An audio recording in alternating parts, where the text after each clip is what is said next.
Hello students, welcome to my class.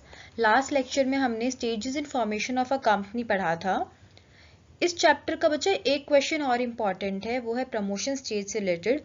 कई बार पूछ लिया जाता है प्रमोटर का मीनिंग, फंक्शंस, ड्यूटीज, लाइबिलिटीज के राइट्स या फिर legal status of promoters in a company, जिसके बारे में आज हम डिस्कस करेंगे। तो हम स्टार्ट करते हैं प्रमोटर की डेफिनेशन से।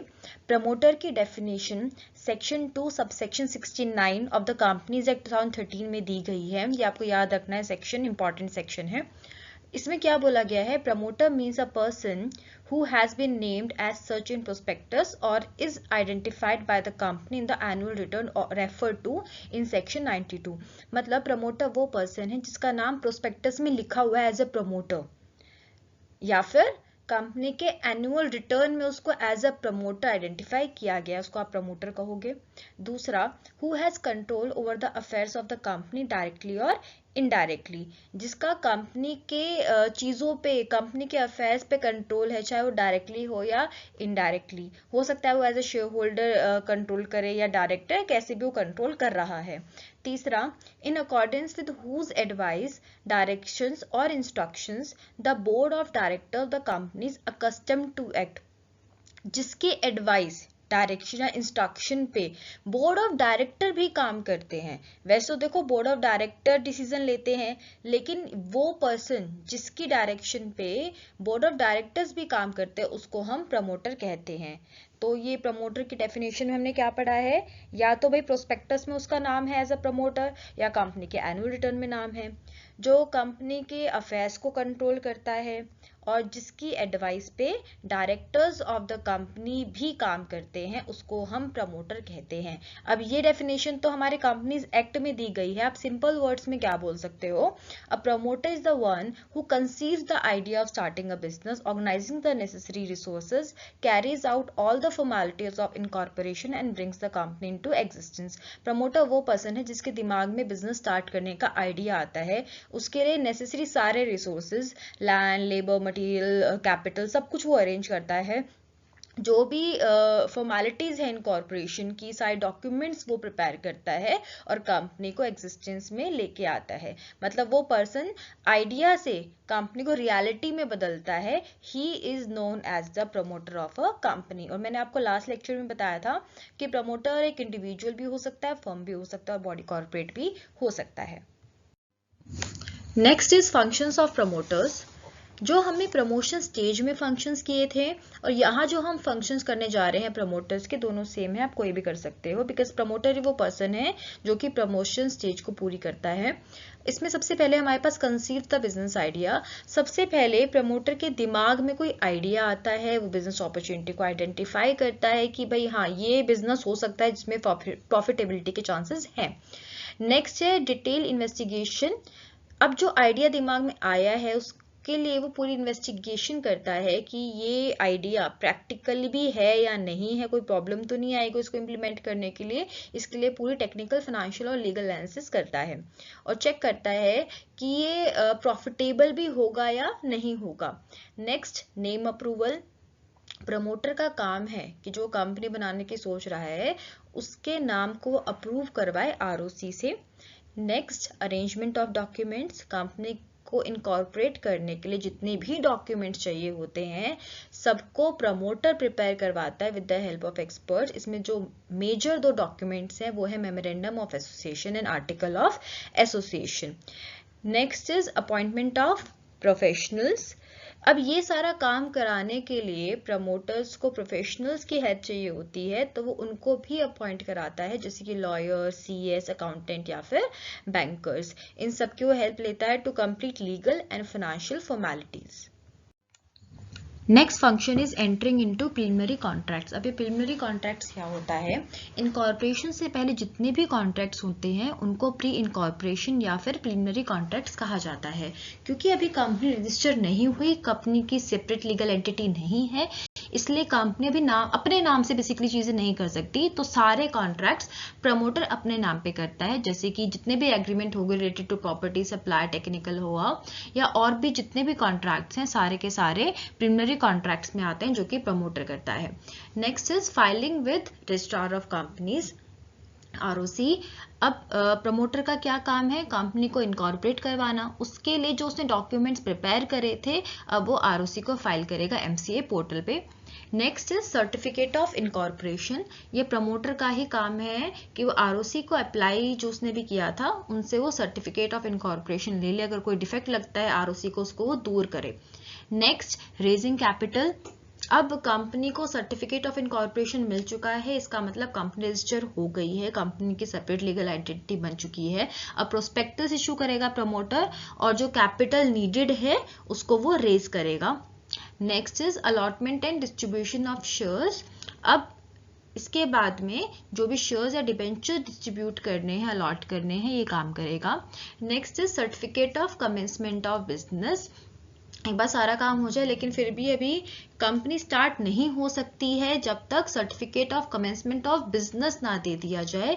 तो इसमें भी प्रमोटर हेल्प करता है, इसमें डिक्लेरेशन देगा वो जो सेक्शन 10A में दी गई है, और certificate of commencement of business ROC से ले लेगा ताकि कंपनी अपना बिजनेस स्टार्ट कर सके। Next topic is duties of promoters. Promoters की कुछ ड्यूटीज भी बताई गई है, वो कौन कौन सी हैं। First is duty of disclosure, मतलब कुछ चीजें हैं जो प्रमोटर्स को डिस्क्लोज करनी पड़ती है, मैंडेटरी हैं। वो क्या क्या चीजें हैं, सबसे पहले है promoter must disclose all material facts to the company.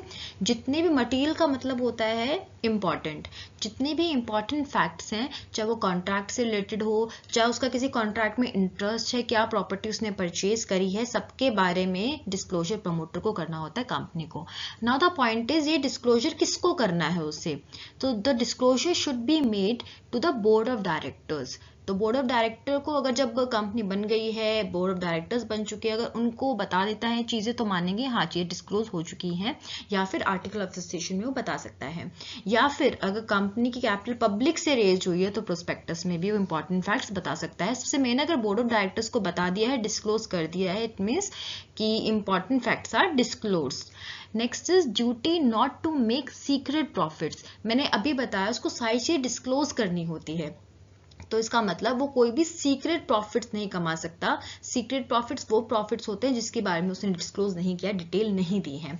इसमें सबसे पहले कह रहे हैं promoter should not make any undisclosed gain out of the company formation. अगर कंपनी को उसने फॉर्म किया है तो उसमें अगर कुछ भी प्रॉफिट या गेन वो कमा रहा है, ये चीजें अगर उसने कुछ भी गेन किया है, प्रॉफिट अर्न किया है, इसके बारे में उसको बताना होता है कि भाई इस चीज में प्रॉफिट हुआ है। अगर वो नहीं बता रहा है, वो होते हैं अनडिस्क्लोज्ड गेन, जो कि मना है, वो नहीं कमा सकता।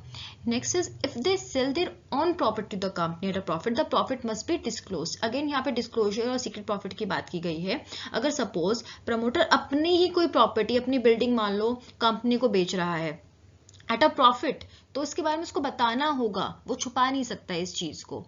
नेक्स्ट इफ नॉट डिस्क्लोज, अगर ये चीजें जो उसके सीक्रेट प्रॉफिट हैं अगर वो डिस्क्लोज नहीं करता तो क्या होता है, the company can resign the contract और रिकवर द प्रॉफिट। वो जो कॉन्ट्रैक्ट किया था जिससे गेन अर्न किया है, प्रॉफिट अर्न किया है, कंपनी के पास पूरा राइट है उस कॉन्ट्रैक्ट को वो कैंसिल कर दे, या फिर जो प्रॉफिट प्रमोटर ने कमाया है वो रिकवर कर ले प्रमोटर से। नेक्स्ट यहाँ पे कह रहे हैं duty to act in good faith. हम बार बार रिपीट करते हैं कि प्रमोटर का फिड्यूशरी रिलेशनशिप होता है, something which is based on trust. तो अगर क्योंकि फिड्यूशरी रिलेशनशिप है, देखो अभी कंपनी बनी नहीं है, प्रमोटर सारे काम कर रहा है और ये सोच के आगे वो हैंड ओवर करता है या कोई उससे कंपनी लेता है, ये सोच के इसने सारी चीजें गुड फेथ में करी है, कुछ ऐसा नहीं है जो उसने सीक्रेट रखा हो, सारे मटेरियल फैक्ट वो डिस्क्लोज करेगा। ये होता है फिड्यूशरी रिलेशनशिप। तो प्रमोटर को ऑनेस्टली, फेयरली और कंपनी के बेस्ट इंटरेस्ट में ही काम करना चाहिए। नेक्स्ट ड्यूटी है ड्यूटी रिगार्डिंग प्रीलिमिनरी कॉन्ट्रैक्ट्स। अभी हमने प्री इनकॉर्पोरेशन कॉन्ट्रैक्ट्स की बात की थी कि वो कॉन्ट्रैक्ट्स होते हैं जो कंपनी की इनकॉर्पोरेशन से पहले बनते हैं। अब देखो कंपनी का जिसपे नाम नहीं है, कंपनी की सील नहीं है, उसके लिए कंपनी जिम्मेदार नहीं, बिकॉज कंपनी वो कॉन्ट्रैक्ट नहीं कर रही। कॉन्ट्रैक्ट कौन कर रहा है, प्रमोटर कर रहा है। अब प्रमोटर की ड्यूटी बनती है जिनसे वो कॉन्ट्रैक्ट कर रहा है उनको ये डिस्क्लोज करे कि भाई अभी कंपनी नहीं बनी है, मैं आगे कंपनी बनेगी, उनको ये कॉन्ट्रैक्ट सबमिट होगी, अब कंपनी के ऊपर डिपेंड करता है वो एग्री करेगी नहीं करेगी। जनरली प्रैक्टिस में एग्री करती है, बट स्टिल हमें उन पार्टीज को डिस्क्लोज करना होता है एज अ प्रमोटर कि कंपनी अभी एग्जिस्टेंस में नहीं आई है। तो ऐसा कंपल्सरी नहीं है कि आप कंपनी को इनकॉर्पोरेशन से पहले बाइंड कर सको। ओके, तो ये सारी चीजें डिस्क्लोज करनी होती है। अभी हमने प्रमोटर्स की ड्यूटीज के बारे में पढ़ा कि प्रमोटर्स को सारे इंपॉर्टेंट फैक्ट डिस्क्लोज करने होते हैं, सीक्रेट प्रॉफिट अर्न नहीं करने होते हैं, कंपनी के बेस्ट इंटरेस्ट में काम करना होता है, और प्रिलिमिनरी कॉन्ट्रैक्ट्स के बारे में भी बता देना होता है पार्टीज को कि अभी आप कंपनी को बाइंड नहीं कर सकते बिकॉज कंपनी इनकॉर्पोरेट नहीं हुई। अगर इसमें कुछ भी इशू आता है, प्रमोटर अपनी ड्यूटीज ढंग से नहीं निभाता, कोई प्रॉब्लम अराइज होते हैं, उसके लिए प्रमोटर जिम्मेदार होता है, वो लाइबल होता है। तो पढ़ते हैं हम liabilities of promoters. First liability is related to secret profits. If a promoter makes undisclosed profit during formation, of course उसको मना है सीक्रेट प्रॉफिट अर्न करना। अगर वो ऐसा कुछ करता है तो कंपनी के पास क्या राइट आते हैं? द कंपनी में रिसाइन द कॉन्ट्रैक्ट, कंपनी वो कॉन्ट्रैक्ट कैंसिल कर सकती है। दूसरा, recover the profit from the promoter, क्योंकि उन प्रॉफिट पे कंपनी का अधिकार है तो कंपनी को पूरा राइट है कि प्रमोटर से वो प्रॉफिट रिकवर कर सके। दूसरा है liability for preliminary contracts. Contracts entered into by promoters before incorporation are not binding on the company, क्योंकि प्री इनकॉर्पोरेशन से पहले है, उस पे कंपनी का नाम तो है नहीं, प्रमोटर का नाम है, तो कंपनी पे बाइंडिंग नहीं होते हैं। Promoters remain personally liable for such contracts unless the company adopt them after incorporation. देखो उसके बाद में ये कॉन्ट्रैक्ट्स जितने भी पहले हुए इनकॉर्पोरेशन से पहले, वो बाद में कंपनी के सामने रखे जाते हैं। अब कंपनी के ऊपर है कि वो उनको अडॉप्ट कर रही है या नहीं कर रही। अगर कंपनी उनको अडॉप्ट नहीं करती, उसके लिए प्रमोटर पर्सनली लायबल रहते हैं। तो कहीं कोई इशू लगता है, कंपनी साफ मना भी कर सकती है कि भाई हम तो इस चीज को एग्री नहीं कर रहे। Next is liability for misstatements in prospectus. Misstatement in prospectus क्या होता है? सेक्शन 35 में बोला गया है कंपनीज एक्ट 2013 के इस बारे में कि कोई भी अगर गलत चीज प्रोस्पेक्टस में लिखी जाती है तो क्या करना है। अब मिसस्टेटमेंट होता क्या है? देखो प्रोस्पेक्टस एक वो डॉक्यूमेंट है जिसपे भरोसा करके पब्लिक पैसे दे रही है कंपनी को, तो इसमें ऐसा कुछ नहीं होना चाहिए जो गलत हो। तो यहाँ पे मिसस्टेटमेंट यही चीज है, अगर प्रोस्पेक्टस में ऐसा कुछ भी लिखा हुआ है विच इज नॉट ट्रू और मिसलीडिंग, तो इसको कहा जाता है मिसस्टेटमेंट इन प्रोस्पेक्टस। अगर प्रमोटर ऐसा करता है, क्योंकि ये प्रोस्पेक्ट इशू कराना प्रमोटर का काम है, तो उसकी लाइबिलिटी बनती है, पहली बनती है सिविल लाइबिलिटी, जिसमें जितने भी इन्वेस्टर्स हैं और स्टेटमेंट की वजह से अगर उनको लॉस हुआ है उनको कंपनसेट करेगा पर्सनली। दूसरा क्रिमिनल लाइबिलिटी बनती है, जिसमें उसको 3 साल तक की जेल हो सकती है या फिर 50,000 तक का जुर्माना, जो कि 3 लाख तक जा सकता है, या फिर दोनों चीजें भी हो सकती है, जेल भी हो सकती है और पेनल्टी भी लग सकती है। Next liability is for fraudulent conduct of business. Section 447 कहता है अगर कभी भी प्रमोटर्स को कंपनी की फॉर्मेशन में फ्रॉड का गिल्टी पाया जाता है, ऐसे केस में उनको जेल हो सकती है और फाइन लग सकता है। तो सबसे पहला पॉइंट है they are punishable with imprisonment, उनको जेल हो सकती है 6 महीने से 10 साल तक की। दूसरा, उन पे फाइन लग सकता है up to 3 times the amount involve, जितना भी अमाउंट को उन्होंने फ्रॉड किया उससे 3 गुना उन पे पेनल्टी या फाइन लग सकता है। Next liability is for breach of fiduciary duty. जैसे कि हमने बताया था कि प्रमोटर की फिड्यूशरी ड्यूटी होती है, promoter must work in good faith.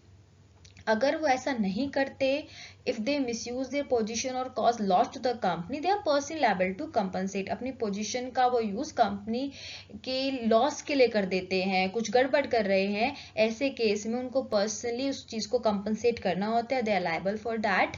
अब कंपनी को अगर उस चीज से नुकसान हुआ है वो कंपनी को कंपनसेट करेंगे, लोगों को नुकसान हुआ है लोगों को भी कंपनसेट करेंगे। सो इन शॉर्ट आप बोल सकते हो promoters are personally liable for secret profits. Secret profit earn किया तब वो लायबल होंगे। प्री इनकॉर्पोरेशन कॉन्ट्रैक्ट्स में कुछ इशू किया है उसके लिए वो पर्सनली लायबल है। कोई मिसस्टेटमेंट है, फ्रॉड है या ब्रीच ऑफ ड्यूटी है, इन सब चीजों के लिए प्रमोटर्स पर्सनली लायबल होंगे। Next is rights of promoters. सबसे पहला राइट है प्रमोटर को to get legitimate preliminary expenses. As you know, company को इनकॉर्पोरेट करने के लिए प्रमोटर बहुत सारे एक्सपेंसेस करता है जिनको हम प्रिलिमिनरी एक्सपेंसेस कहते हैं। अब प्रमोटर को ये राइट मिलता है कि ये सारे एक्सपेंसेस वो कंपनी को बताए और कंपनी प्रमोटर को रिइम्बर्स करे। Next is right to get proportionate amount from co-promoters. बच्चे जरूरी नहीं है कि कंपनी का सिर्फ एक ही प्रमोटर हो सकता है 2 या उससे ज्यादा हो।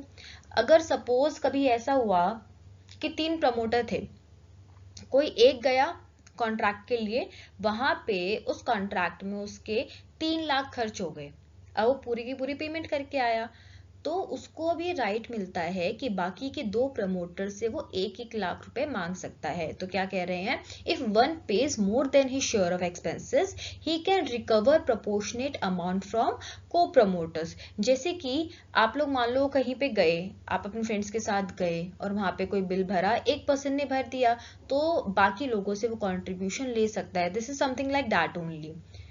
Next is right to get remuneration.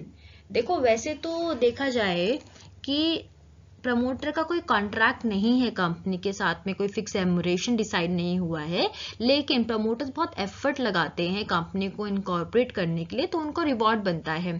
तो कैसे कैसे उनको रेम्यूनरेशन मिल सकता है, देखो इन प्रैक्टिस क्या होता है, सबसे कॉमन जो है कि उनको लमसम पेमेंट मिल जाएगी इनकॉर्पोरेशन के बाद में। दूसरा, उनको अलॉटमेंट ऑफ शेयर्स मिल सकता है, मतलब फुल्ली पेड शेयर्स उनको अलॉट कर दिए जा सकते हैं।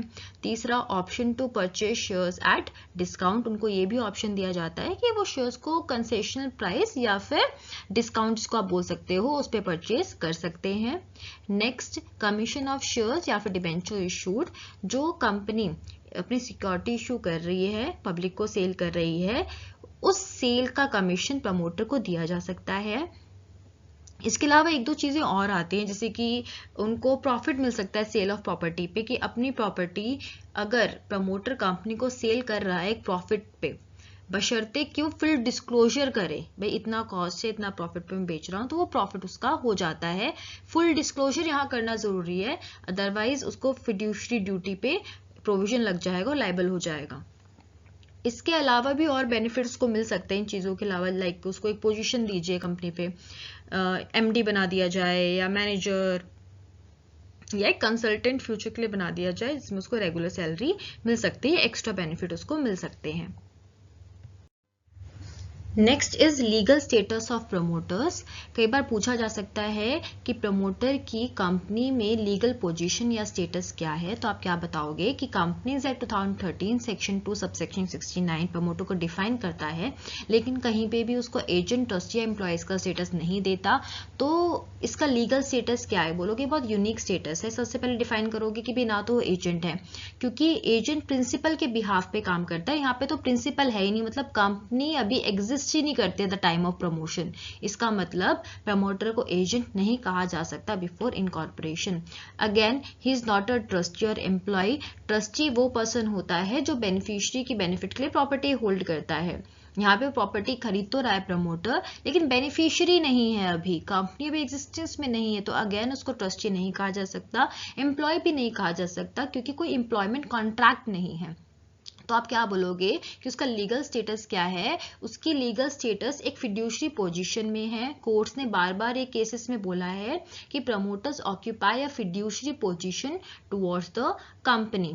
अब कुछ ड्यूटीज अराइज होती है उसकी फिड्यूशरी पोजीशन के कारण, जो हम ऑलरेडी वैसे डिस्कस कर चुके हैं, कि इसका मतलब उसको ऑनेस्टली एक्ट करना है, गुड फेथ में करना है, कंपनी के बेस्ट इंटरेस्ट में करना है, और कोई भी सीक्रेट प्रॉफिट अर्न नहीं करना, सारे इंपॉर्टेंट फैक्ट्स उसको डिस्क्लोज करने हैं। अगर ऐसा वो कुछ नहीं करता तो उसके लिए अकाउंटेबल या फिर लायबल होता है। इसी के साथ प्रमोटर्स का टॉपिक कंप्लीट होता है। आई होप आपको प्रमोटर से रिलेटेड सारी चीज़ें क्लियर हो चुकी हैं। स्टिल अगर कोई भी डाउट है तो आप मुझे नीचे दिए गए कमेंट सेक्शन में बता सकते हैं। Thank you for watching and don't forget to subscribe my channel for more such videos.